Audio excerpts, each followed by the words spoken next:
नमस्कार दर्शक बंधु। आज आम कथा हेबाकु जाउछु नूतन ओडिया मूवी दर्पण विषय रे। एक थ्रिलर ड्रामा जो रही रहस्य भावना आश्चर्यकर ट्विस्ट। मूवीर नाम हेउछि दर्पण। डायरेक्टर हेउछंती भरत पुष्पराज।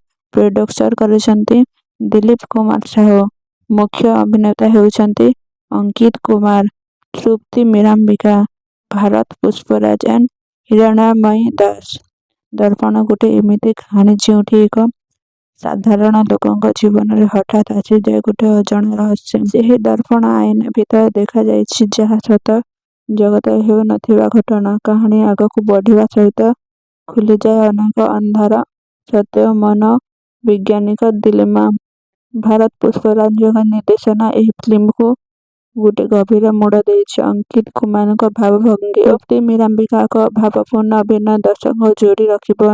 हिरणमयी दास रोल छोट हेले मध्य दृढ़ प्रभाव छाड़ी थाए। मूवीर बैकग्राउंड को थ्रिलर मोड को उठाई देइछि। साउंड इफेक्ट्स और सिनेमाटोग्राफी दुईटी मिसी मिली गोटे सेंसरफुल आबहा सृष्टि करिछि। दर्पण गोटे एमिति ओडिया फिल्म जहाँ देखिले आपण मध्य भाविबे दर्पण भितर सत्य देखा जाउछि कि स्वप्न। यह थ्रिलर और ड्रामा प्रेमी पाई गोटे परफेक्ट मूवी।